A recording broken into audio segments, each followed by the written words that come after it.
menggunakan baterai itu, baterai yang umum kita gunakan pakai apa? Nikel, Bapak. Ya, Listrik. yang dicas Lithium. lithium, yes. Yang baterai yang sekali pakai biasanya nikel ya. Yang lebih dipakai untuk proses yang berulang-ulang, kita pakainya pakai lithium ya. LFP ya, betul, pakai lithium ya. Jadi lithiumnya digali atau ada di permukaan? Digali ya, digali. Oke, jadi secara tidak langsung sebetulnya sistemnya tidak safe bagi environment, bagi lingkungan ya.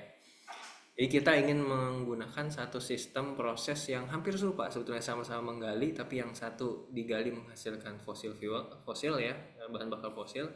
Yang satu lagi yang kita ambil adalah tambangnya. Jadi kita ambil nikelnya. Kalau kita lihat yang kiri, apakah Mirai juga sudah bisa jadi solusi untuk dalam proses ini menggantikan Tesla? Oke, kalau kita lihat keunggulannya, kalau sistem Tesla ya, kalau di sistem baterai kan sudah well known ya, udah tahu semua dan aman kan. Ada berapa kasus kalau teman-teman cari, misalnya ada berapa kasus baterai yang meledak dalam 1 tahun dibandingkan dengan produksinya, itu kecil sekali persentasenya ya, kecil persentasenya. Jadi secara keamanan lebih baik. Oke. Tapi kelemahannya apa kira-kira kalau di baterai? Tadi selain proses penggalian, juga yang kedua adalah berat ya, volume, secara volume. Jadi di mobil itu berarti kalau mau cadangannya lebih besar, maka baterainya juga harus lebih banyak ya. Misalnya kalau kita lihat volumenya tadi nikel ya, nikel tuh berapa ya, saya lupa AR ya, yang jelas besar ya nikel ya tadi Fadli. Kemudian lithium juga ya, MR-nya besar. Coba kita bandingkan dengan yang kiri yang tadi saya sebutkan sebagai hidrogen. Berapa MR hidrogen? 2 ya, 2, Pak. 2. Oke, jadi secara berat dia lebih kecil ya. Oke, unggul. Kemudian kalau mau dibandingkan dengan cara yang sama, sistem kapasitasnya karena gas ya, berarti bisa dikompresi. Kalau padatan kan memakan volume. Oke, 2. Tapi tadi balik lagi, apakah itu jadi solusi? Jadi solusi nggak hidrogen? Nah, sistem fuel cell itu belum well known ya, belum established. Seperti yang teman-teman ketahui ya, hidrogen itu gas yang mudah terbakar. Ya, jadi sistemnya harus safe. Oke. Apalagi kita di kondisi yang mengalami panas yang cukup panjang. Artinya kalau tidak safe, kalau misalnya mungkin di daerah yang cenderung lebih dingin mungkin akan lebih aman ya. Tapi kalau di kita ya, atau yang 4 musim, nah pada musim panas ini berarti sistem harus dibuat sedemikian rupa agar gas hidrogen ini tidak mudah meledak, tidak mudah terbakar. Jadi secara environmental juga yang pakai hidrogen ya, karena tadi ya, karena meledak, safety mungkin ya, secara safety itu juga belum bisa menggantikan yang Tesla. Jadi dua posisi kendaraan ini sebetulnya dua-duanya adalah baru dan terbarukan, tapi kenapa belum sampai booming, sampai bisa ganti secara keseluruhan ya gitu ya. Kalau saya bilang secara keseluruhan karena ada berbagai kendala di bagian itu. Tesla sekarang kalau misalnya teman-teman cek, sekarang ada sistem baterai yang cairan ya. Coba nanti kalau barangkali ada yang udah baca juga, ada sistem baterai yang cairan. Jadi kenapa pakai cairan tadi? Biar bisa dikompresi. Nah, kalau yang Mirai ya, sistem fuel cell ini memang butuh satu sistem yang lebih safe ya, supaya dia tidak mudah meledak.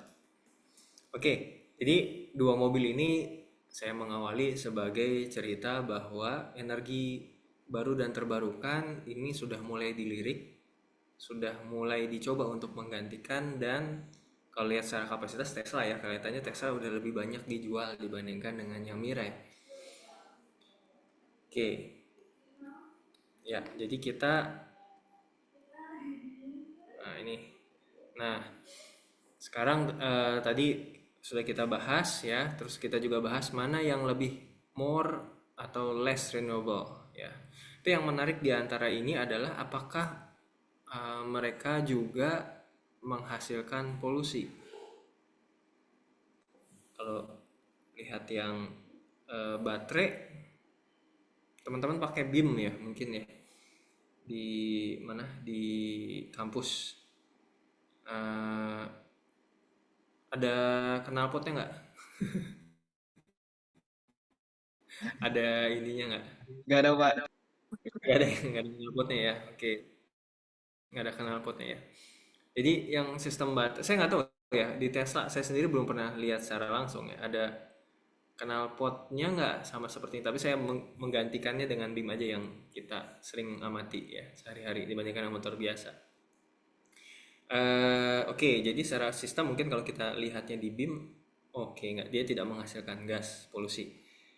Nah, kalau di fuel cell, barangkali siapa tadi tuh? Fadli pernah baca fuel cell produknya apa? Fadli pernah baca nggak? Kuat air, Pak. Oh, oke, siap, pernah baca. Betul, jadi hidrogen ini nanti bereaksi dengan oksigen ya, kemudian menghasilkan H2O ya, kembali lagi. Jadi H2O itu sistem elektronnya yang kita ambil ya. Oke, berarti saya juga belum pernah lihat langsung, tapi kalau kita lihat ini dengan sistem yang hampir sama, kemungkinan tidak menghasilkan, kemungkinan ya tidak menghasilkan polusi. Oke, jadi ternyata secara polusi ini bisa menggantikan dari fossil fuel. Tapi kenapa harus ke polusi ya? Kalau misalnya bahan bakar fosil itu polusinya apa? Dioksida, monoksida, Pak. Ya betul, menghasilkan karbon dioksida dan karbon monoksida ya. Jadi itu yang jadi apa namanya masalah. Selain bahan bakarnya yang habis ya. Tapi kenapa kemudian karbon monoksida dan karbon dioksida juga jadi masalah? Misalnya dari karbon dioksida kan sebetulnya dipakai ya dalam proses fotosintesis ya untuk tanaman. Berarti nggak ada masalah.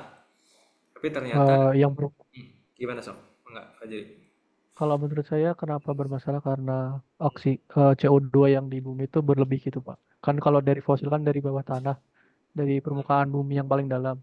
Jadi itu Mhm. yang seharusnya CO2 udah ada kandungannya yang dibutuhkan di bumi, tapi karena dia berlebih, makanya dia disebut emisi gitu, Pak. Ya, Itu ya. nggak baik. Oke, nice. Ya, betul Fadli. Jadi jumlah karbon dioksida ini jumlahnya berlebih dan merupakan salah satu penyebab setelah diteliti adalah gas rumah kaca ya. Perubahan iklim, penyebab perubahan iklim ya. Jadi memang apa namanya sebetulnya proses yang alaminya proses respirasi biasa manusia ya, tapi karena didukung oleh sistem mesin juga menghasilkan karbon dioksida, diproduce lebih banyak, dihasilkan lebih banyak, efeknya adalah lebih ke perubahan iklim ya. Oke ya, jadi dari situ berarti kita perlu menggantikan nih ya penggunaan fossil fuel karena ada beberapa keunggulan kalau kita menggunakan baru dan terbarukan ya. Nah, kalau teman-teman coba cari ada beberapa jenis fossil fuel, energi baru dan terbarukan yang secara gratis gitu ya bahasanya, secara gratis ada di alam. Nah, saya ambil satu yang paling utama ya, yaitu matahari. Ya, kenapa matahari? Karena energi yang dihasilkan oleh matahari digunakan secara langsung, ya, direct solar irradiation, atau bisa juga dipakai untuk proses lainnya, yaitu untuk bioenergi ya, kemudian nanti untuk water power dan kemudian untuk wind power. Ya. Dan energi matahari ini merupakan sumber energi yang sebetulnya yang paling tua ya dan merupakan bentuk utama yang ada di bumi. Kalau kita lihat di sini, energi matahari ini eh, apa namanya sudah dipakai sejak ratusan tahun lalu dan juga menjamin keberlangsungan hidup ya mungkin ya bagi seluruh organisme yang ada di bumi ya. Oke, kalau misalnya dipakai secara langsung, energi tersebut bisa kalau yang sehari-hari ya kita gunakan yaitu untuk menjemur pakaian ya. Kalau basah, kita keringkan, tidak perlu mesin cuci. Langsung kita pakai direct dari sinar matahari sampai kering. Oke. Tapi indirectnya misalnya kita gunakan untuk biomasa. Ya, berarti tanamannya harus ditumbuhkan dulu. Kemudian nanti tanamannya setelah besar, kayu-kayu tersebut bisa dipakai. Berarti itu indirect. Ya. Sinar mataharinya ditangkap dulu. Kemudian ya sinar matahari ini atau matahari sendiri ya berpengaruh terhadap kondisi cuaca dan lain sebagainya sehingga mempengaruhi angin, mempengaruhi air ya, pergerakan ombak dan lain sebagainya, sehingga juga merupakan bentuk indirect ya, indirect energy. Oke, nah nanti saya mau akan masuk ke sini di pertemuan berikutnya yaitu tentang aplikasi ya, tentang photoelectrochemical. Jadi salah satu yang dipakai dalam proses direct energi dari matahari adalah proses fotosintesis. Di proses fotosintesis ini light energy digunakan bersama dengan karbon dioksida ya untuk dipakai dalam proses di dalam tumbuhan menghasilkan gula dan oksigen.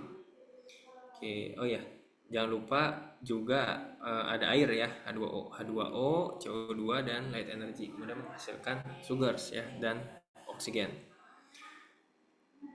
Nanti untuk reaksi yang pengubahan ke hidrogennya nanti kita bahas di slide satunya atau nanti di minggu depan ya. Oke, kemudian ya kalau kita lihat perkembangan dari penggunaan energi ini, yang pertama ya tentu tadi ya dengan sinar matahari, kemudian menggunakan api ya. Kemudian api ini bisa dinyalakan karena ada biomasa ya. Kemudian kita menggunakan air, kemudian kita menggunakan air yang bergerak ya. Yang dimaksud kemudian adalah udara ya. Lalu muncullah era untuk industrial ya, sampai akhirnya digunakan fossil fuel ya, yaitu minyak bumi ya, batu bara dan gas. Dan ini yang sekarang dipakai di muka bumi ya. Sebetulnya kalau kita lihat di sini laporan tentang krisis dari penggunaan minyak bumi sudah sejak tahun 1970 ya. Selain jumlahnya yang terbatas, juga karena proses penggalian tadi ya, sehingga menyebabkan gangguan pada lingkungan. Nah, ketika nanti fossil fuelnya itu habis, maka akan terjadi ketidakstabilan ya di dalam ekosistem dan menyebabkan perubahan iklim yang lebih besar. Oke, kemudian pada Perang Dunia Kedua ini sudah mulai banyak digunakan penggunaan nuklir ya, dan ini juga sebetulnya dari kondisi penggunaan nuklir ini berpengaruh terhadap kerusakan lingkungan. Maka ada ada slogan atau ada himbauan ya untuk kita mulai masuk ke renewable energy ya. Nah, berapa lama prediksi tentang habisnya fossil fuel ya, dengan ini slide yang dipakai tahun 2021 ya. Pada konsumsi yang dipakai pada tahun 2021 ini batu bara bisa bertahan sampai 120 tahun ya, minyak bumi sampai 45 tahun dan gas sampai 60 tahun. Oke, dan selama proses tersebut terjadi banyak emisi yang dibuang ke lingkungan karena proses pembakaran dari fossil fuel tadi, yaitu nanti kemudian terjadilah polusi udara, kemudian terjadinya hujan asam dan kerusakan lingkungan ya, dan ini terus meningkat ya. Bersama dengan penggunaan eksploitasi fossil fuel juga meningkatkan tadi karbon dioksida, tadi juga Fadli sempat sebutkan ya. Di antaranya juga selain karbon dioksida adalah karbon monoksida. Oke. Ya. Kemudian kalau kita lihat di sini juga suhu di permukaan semenjak perkembangan atau eksploitasi dari fossil fuel ini, suhu di permukaan juga berapa derajat Celcius yang sebelumnya dan setelahnya ya, ini per tahun. Jadi terus meningkat apalagi sekarang ya. Oke. Nah, seberapa jauh penggunaan dari energi yang ada di dunia? Tadi seperti disebutkan bahwa total penggunaan fossil fuel kurang lebih 80%. Jadi 20% renewable energy. Tapi renewable energy ini juga masih bisa kita bagi lagi ya, diantaranya adalah penggunaan biomasa, penggunaan air ya, kemudian yang lain-lain ya terus. Jadi memang tidak terlalu banyak. Jadi kita coba lihat ya. Oke. Kemudian ini kalau di sini tahun 2012 disampaikan sebetulnya secara global ini hanya 13% ya. Kalau tadi sampai 80% ini hanya 13%. Nah, jadi karena tadi jumlahnya yang akan habis ya, maka kita perlu juga mengeksploitasi renewable energy ya. Kemudian kita juga perlu mempelajari bagaimana satu sistem di Indonesia bisa digunakan ya. Ini itu kita diskusikan di sini ya. Tapi saya nggak akan bahas.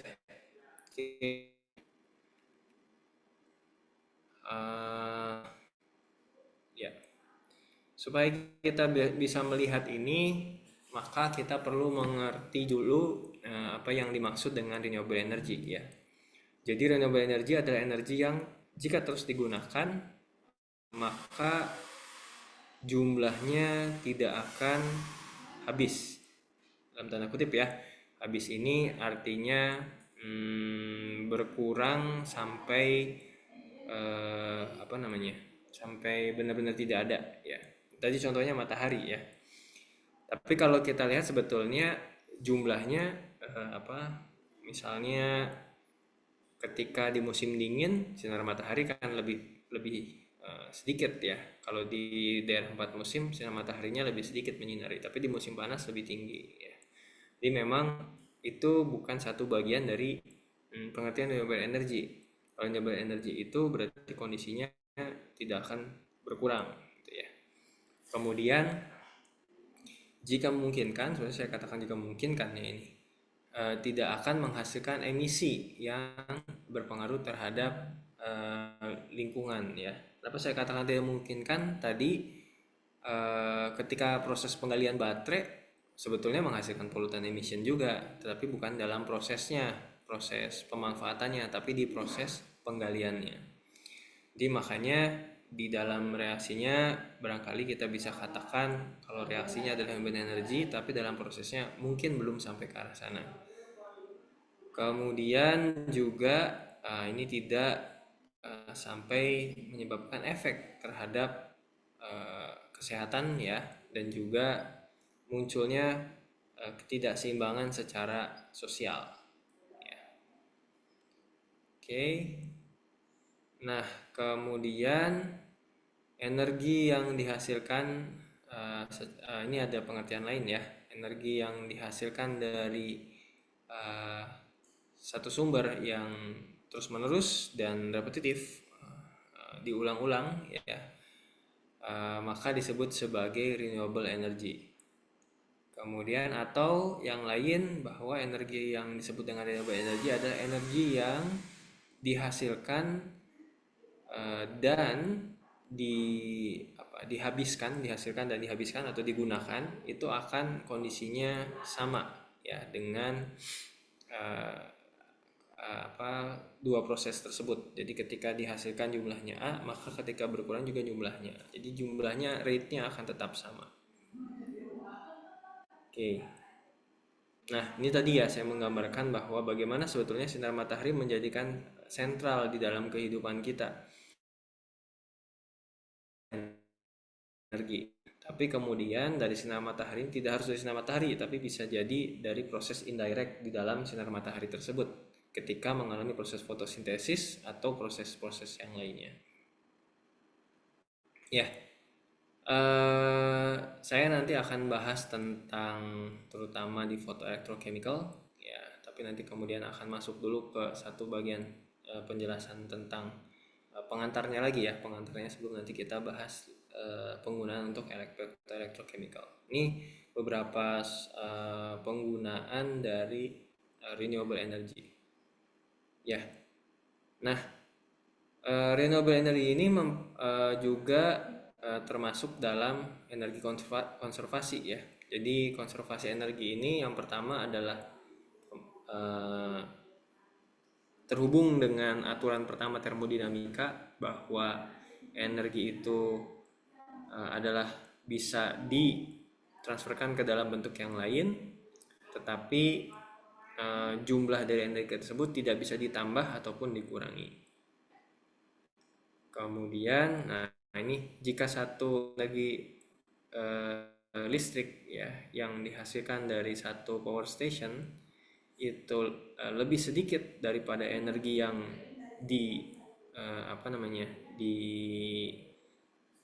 dimulai di sumbernya dari inputnya ya, bagaimana energi tersebut dikonversi atau dibuang ya. Coba teman-teman bayangkan ini ada satu sistem ya, misalnya masuk volt misalnya gitu ya. Nah, keluarnya hanya 110 ya. Nah, bagaimana energi yang tersisa itu dikonversikan atau dibuang? Kebayang nggak ini pertanyaannya? Atau saya ganti ya, saya pakai analogi yang lain ya. Kalau teman power bank ya, pakai power bank dicas terus tidak dipakai dalam 1 minggu atau pakai jangan power bank deh, pakai handphone aja. Handphone dicas, dimatiin ya.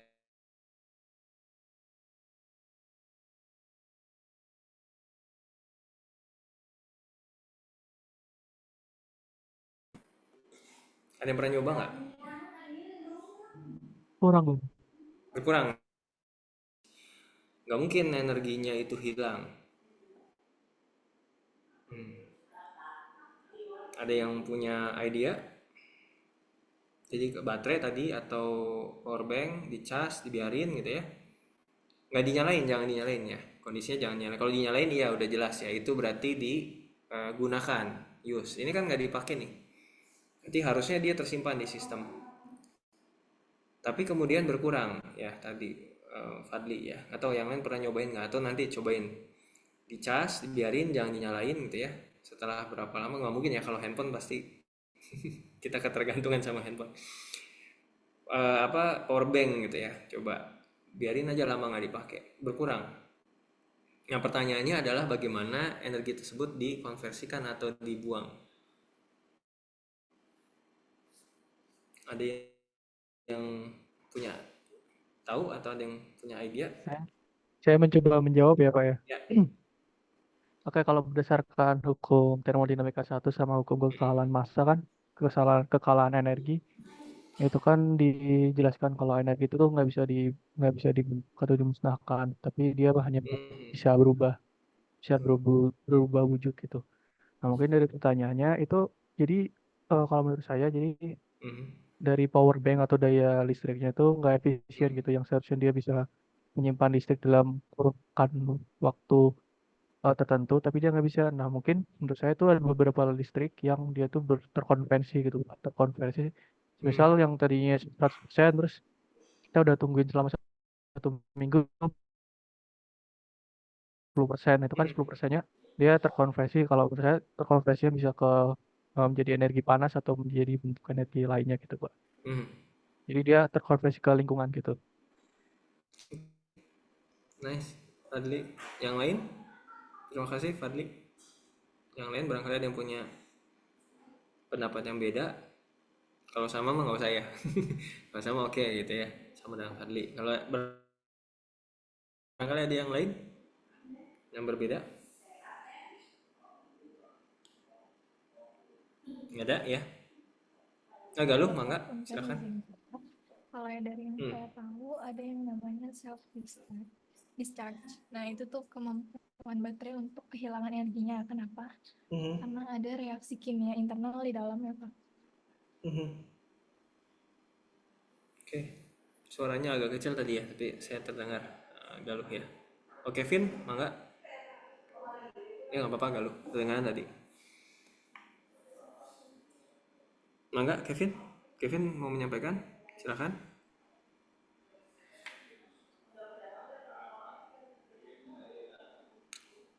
Halo?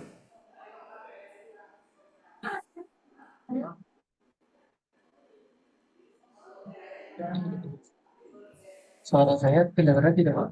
Ya, baru kedengeran. Oke. Halo. Ya, baru terdengar. Oh iya. Silakan. Mungkin kenapa energi listrik di power bank itu semakin lama tuh semakin berkurang karena kandungan energi di dalam power bank itu tidak sepenuhnya diubah menjadi listrik. Jadi sebagian energi yang tersisa itu bakalan sebagian besar itu hilang. Jadi untuk outputnya kepada Oke. gitu.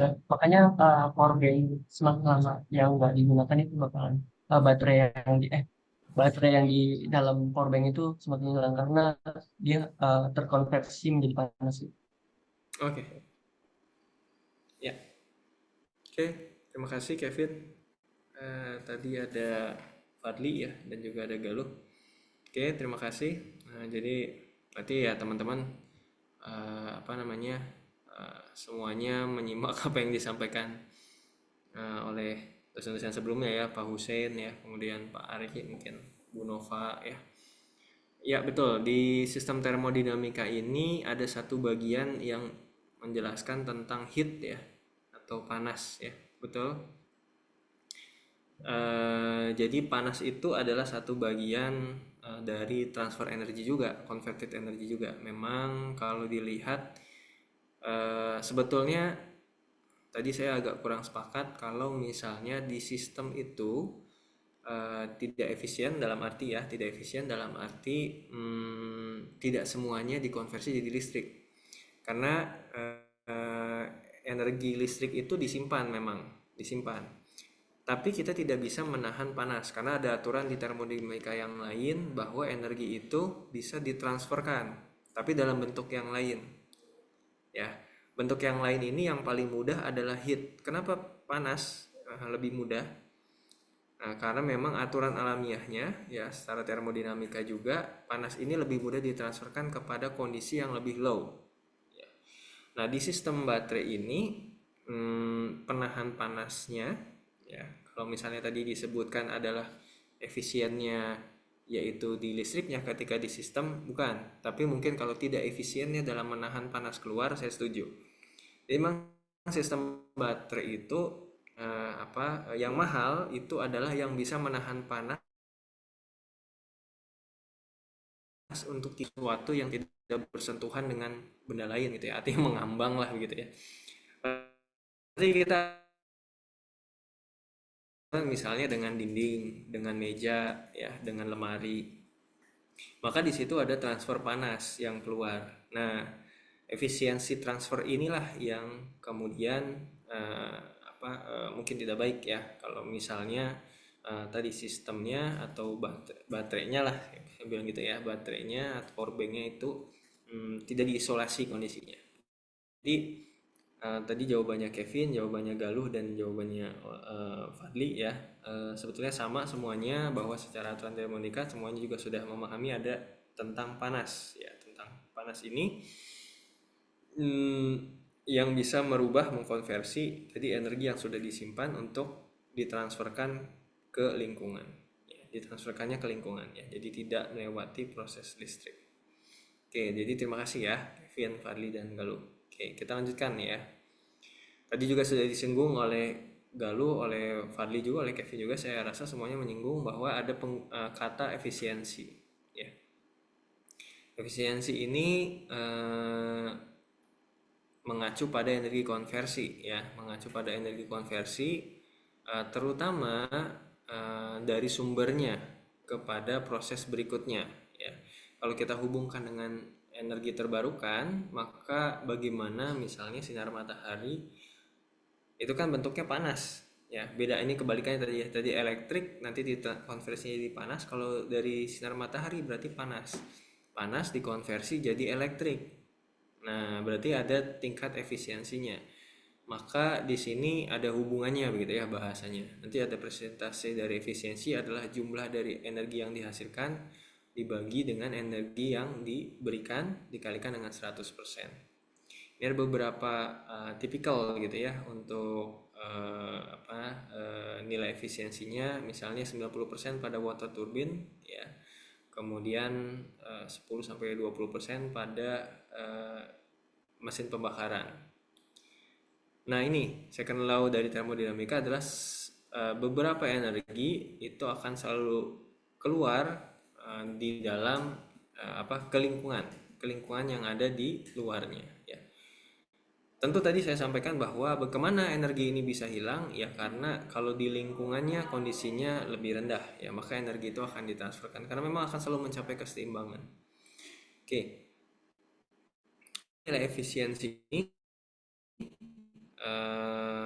harus dilihat untuk dicapai kondisi yang lebih cost-nya lebih rendah ya. Ya.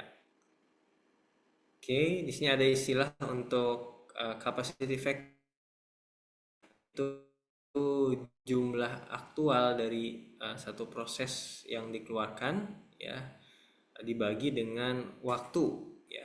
Dengan waktu misalnya 1 megawatt ya untuk wind turbine secara praktek memproduksi 3000 megawatt per jam ya, dari satu sistem elektrik dalam 1 tahun. Hitung kalau misalnya dalam 1 tahun berapakah nilai capacity factornya ya. Berarti kalau di sini kalau 1 megawatt ini menghasilkan 3000 megawatt per jam ya, maka dikalikan dengan 24 dikalikan dengan 365 ya, maka kita bisa tahu berapakah nilai dari annual CF-nya karena ini dihitung secara 1 tahun.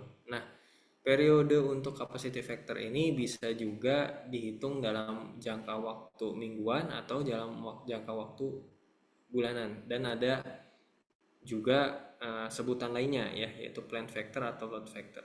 Nah, ini yang tadi hubungannya adalah dengan konversi. Oke. Ya, ini nanti kita sambungkan ke solar photovoltaic teknologi. Nah, saya akan pindah dulu ke slide yang ini ya.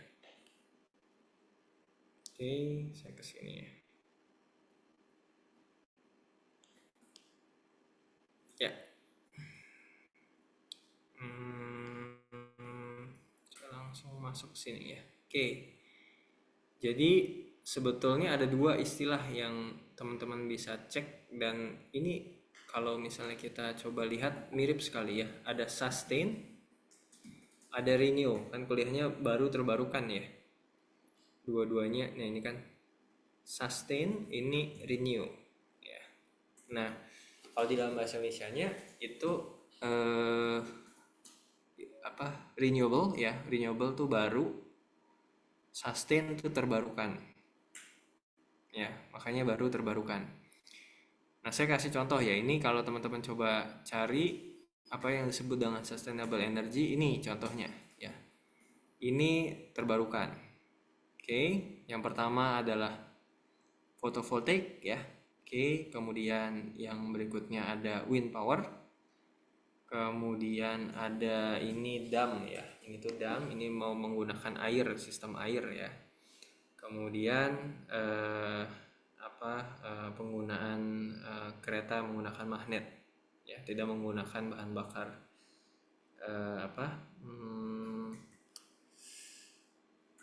solar ya, fosil ya. Nah, kemudian di sini ada renewable energy nih. Renewable energy yang dihubungkan dengan, saya nggak kasih gambarnya ya, saya hanya menceritakan bahwa di renewable energy ini, energi baru ini ada karbon dioksida yang dipakai terus menerus, maka harus dikurangi. Kemudian ini ada cost ya dari renewable energy, ya, ini ada ininya, dan kemudian ada share of power capacity-nya nih, berapa yang bisa dihasilkan. Nah, sebelum kita masuk ke disadvantage-nya, maka kita harus bisa membedakan apa yang membedakan istilah dari sustain dan dari renew, atau baru dan terbarukan. Mungkin selain Kevin, Fadli dan Galo ya, yang lain coba biar kita diskusi. Apa sih kira-kira kenapa harus ada renewable and sustainable energy gitu ya? Nggak satu istilah aja dipakai, satu aja gitu. Karena kalau dilihat di sini juga gambarnya sama juga ya. Kalau di sini nggak ada tulisannya ya, saya hanya gambarkan saja. Ini sustain, ini ada photovoltaic, solar photovoltaic yang ada di sini. Kemudian ada offshore wind ya, yang ini kan nggak di pinggir laut ya, nggak di pinggir pantai. Ada onshore ya. Kira-kira apa bedanya kalau gitu? Enggak.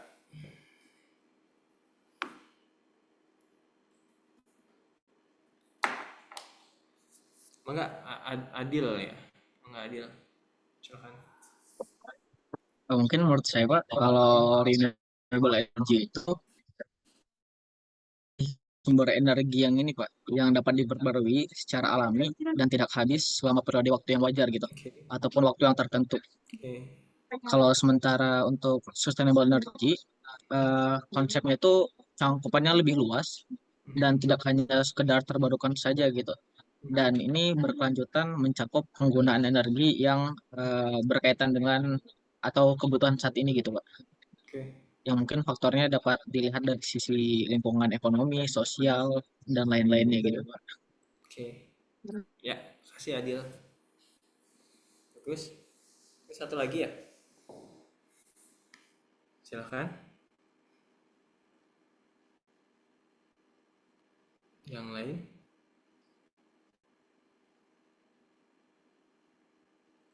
Mangga, Priscilia dan Fajri, mangga, boleh siapa aja. Mangga. Ya Pak, jadi sebenarnya kalau energi terbarukan itu adalah bagian dari energi yang berkelanjutan gitu. Tapi nggak semua energi yang berkelanjutan itu harus terbarukan. Jadi simpelnya seperti itu gitu Pak. Oke, nice. Terima kasih Priscilia. Oke, cukup, ada lagi? Atau udah cukup? Barangkali ada yang mau ngasih diskusi lagi? Cukup ya? Oke, baik. Ya, baik Adil maupun Priscilia.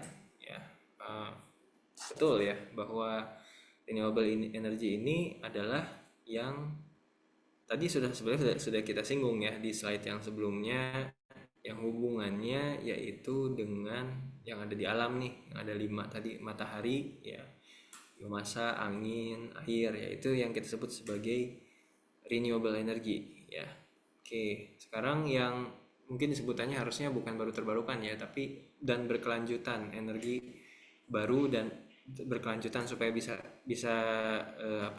dibedakan, berkelanjutan. Kalau tadi kan baru tuh di renew tuh.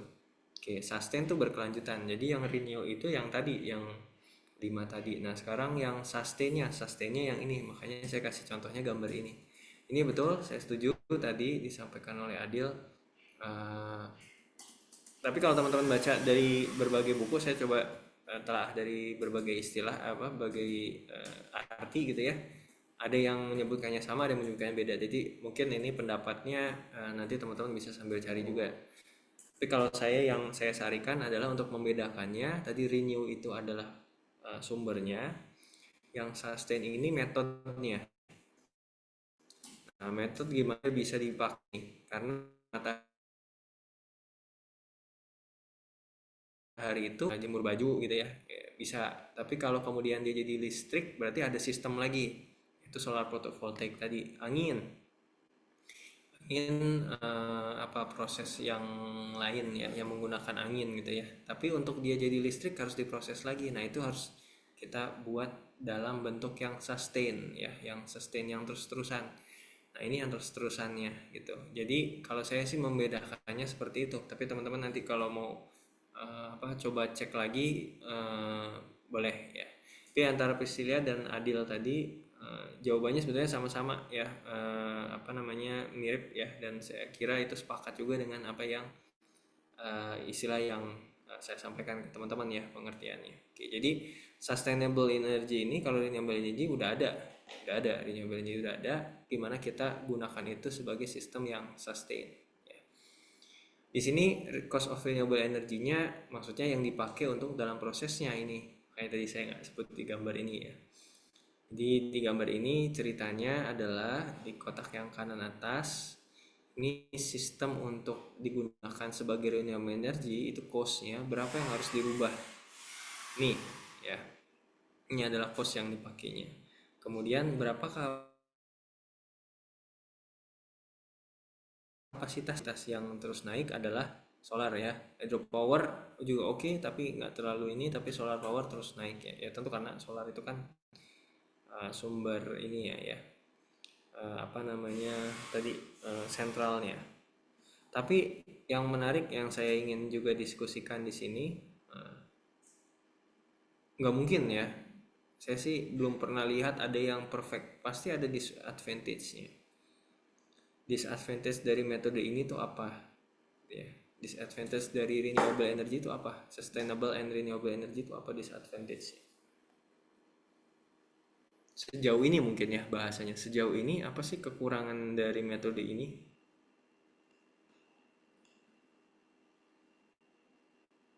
Mangga Awab. Baik Pak, sebelumnya terdengar ya Pak? Ada. Jadi kalau untuk disinfektan sendiri, dilihat dari sekarang memang energi itu sangat bergantung Pak dengan bahan bakar fosil, yang mana kita tidak bisa langsung 100% mengganti ketergantungan kita terhadap energi fosil tersebut gitu Pak. Karena memang dilihat dari efisiensinya pun bisa dibilang masih efisiensi yang fosil Pak, karena sudah sistemnya, seluruh sistem di dunia ini memang sudah banyak yang pakai juga gitu Pak, dari energi bahan bakar fosil, dan dari renewable energy pun belum bisa 100% di drop in gitu Pak. Jadi ada cost lebih untuk bisa menggantikan dari ketergantungan energi fosil, sehingga dilihat dari situ tidak bisa efisien karena membutuhkan biaya lebih untuk berpindah alih dari fosil ke renewable energi gitu Pak. Sehingga pada tahun ini pada sekarang ini pun yang digunakan itu adalah sistem co-firing Pak. Jadi bagaimana dibuat rasio terhadap penggabungan ke pemakaian dari keduanya gitu Pak.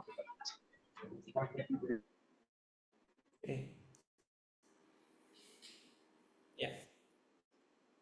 Oke, tadi Awab suaranya agak hilang-hilang ya. Nah, tapi saya nangkap pesannya apa yang mau disampaikan Awab ya. Kasih Awab, tadi suaranya agak hilang-hilang. Mangga Priscilla. Oke Bapak, mungkin di sini aku izin menyampaikan ya, mungkin kekurangan dari metode-metode renewable energy ya, tadi kita butuh cost berlebih karena kan biasanya di masalah penyimpanan ya Pak ya, kayak hidrogen itu kan kalau dalam gas itu kan dia mudah terbakar dan juga harus dikompresi gitu. Terus juga kalau dalam liquid dia kan susah karena termasuk harus kriogenik ya distilasinya gitu, yang suhunya minus gitu. Sedangkan di suhu lingkungan itu nggak bisa applicable gitu. Nah, ya salah satu caranya kan dengan disimpan di padatan. Tapi sejauh ini ya penelitian itu belum ada yang lebih lanjut untuk menyimpan energi yang misalkan lebih safety dan pasti kita membutuhkan cost berlebih untuk membuat suatu modifikasi gitu Pak. dari si hidrogennya itu gitu. Terus juga yang jadi kendala saat ini karena emang bahan bakar bensin ini kan udah hampir 100% berjalan ya di Indonesia. Kalau misalkan kita ganti dengan renewable energy secara keseluruhan, itu kan kita harus ngerubah stakeholder-stakeholder yang ada di dalam negeri khususnya gitu. Seperti kayak tangki di dalam mobil atau motor itu kan beda lagi gitu. Kalau misalkan nanti kita pakai sistem yang dari renewable energy gitu. Ya kalau kita pakai baterai juga sebenarnya tadi ya masih ada tantangan juga gitu Pak. Ya salah satunya mungkin karena kita butuh yang bisa di charger gitu kan. Seperti superkapasitor. Nah, si superkapasitor ini kan sebenarnya masih ada kekurangan juga. Dan di Indonesia juga sebenarnya penyumbang emisi terbesar kan PLTU ya Pak ya. Jadi ini masih pro dan kontra untuk penggunaan baterai di dalam suatu kendaraan itu gitu. Itu mungkin untuk renewable energy ya kekurangannya, dan selain itu juga kalau misalkan pakai biodiesel kayak gitu, meskipun ada yang udah mendekati bensin, tapi kualitasnya itu masih beda gitu, impurity-nya itu. Karena kan biasanya meninggalkan kerak ya, karena dari gitu. Dan kerak itu tuh bisa nyebabin si tangkinya jadi karat atau apa gitu, Pak. Jadi mungkin kekurangan dari renewable energy kayak gitu. Mungkin dari ulang lagi.